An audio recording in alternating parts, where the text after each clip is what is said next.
Hi guys, I'm back again. I'm going to talk about Kindle versus like actual paper books, you know, physical ones that you can touch and that.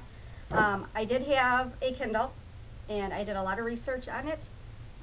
I love to read, as you guys should know by now, and I just thought that would be the perfect thing to get because I could hold so many thousands of books on just this small device.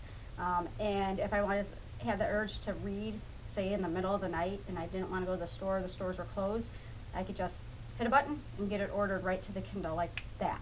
So I was very, very excited about it. It had nothing but, you know, great reviews. So I went ahead and I did it. And this was back like in February. I used it a lot the first 3 weeks maybe, and then I started missing my paper books. So I would go to the library and I would get them, and before you knew it, I wasn't using my Kindle much at all. Physical books, paper books, I just love the smell of them. Sorry, it's just, everybody that reads has to know what I'm talking about.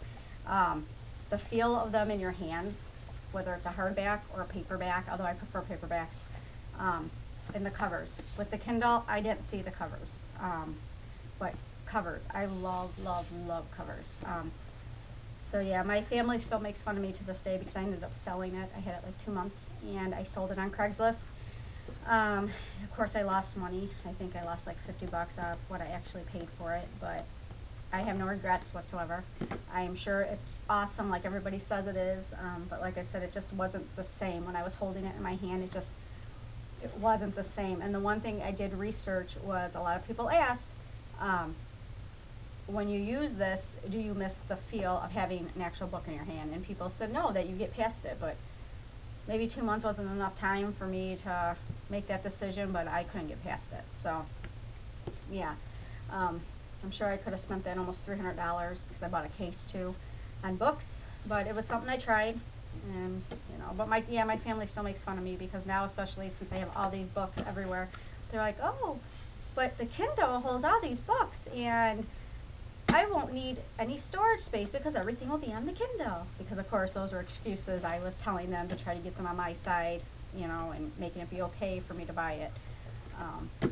Yeah, anyway, so that's that. I just had to say my little thing on that.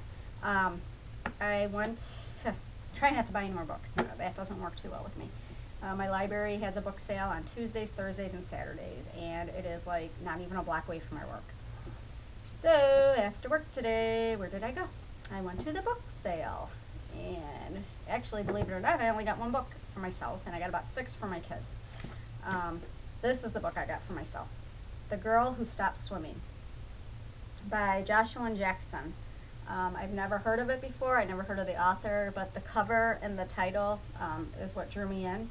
I'm very big on picking books based on the covers or based on the titles. And actually, I have discovered a lot of good books that way. So I think more good books than not. I've discovered through just, I'll go to the library and I usually don't have a title in mind that I want to get. I literally would just go through and browse, or I'll go to the bestsellers rack. They have that, and see what's on there and grab that. So, but anyways, this is actually, it has a reading group guide on it. And it actually says, a great tale builds to an exciting and violent ending, one that surprises. That was by USA Today.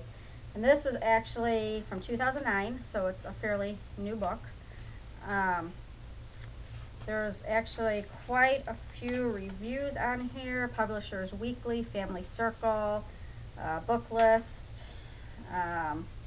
Denver Post, Pittsburgh Tribune Review, stuff of that sort.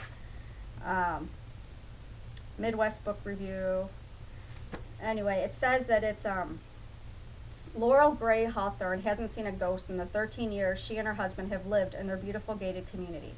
Then in the dog days of a Florida August, she wakes to find Molly, her daughter's best friend, standing by her bed, who then leads her to her own small body floating lifelessly in the Hawthorne's pool. Laurel's carefully constructed existence cracks and the past seeps through. Laurel and her sister Talia grew up in what looked like a typical blue-collar home, but the Grays have long been hiding a skeleton in their closet. While Laurel built her perfect life, Talia became an actress with a capital A woman who doesn't fit in Laurel's tidy world. Now Molly can't rest until someone learns her secrets.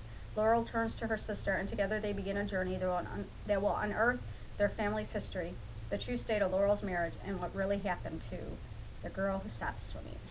A vivid, smartly calibrated achievement, a ghost story, family psychodrama, and murder mystery all in one. Entertainment Weekly said that. So yeah, so The Girl Who Stopped Swimming.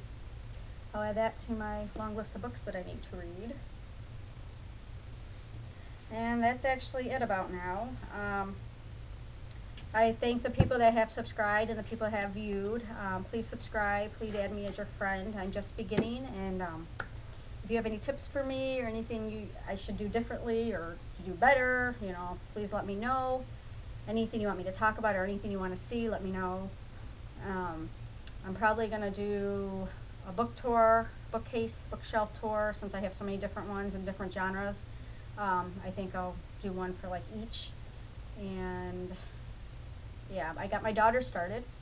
So if you guys are interested, she's doing book ones too for her age.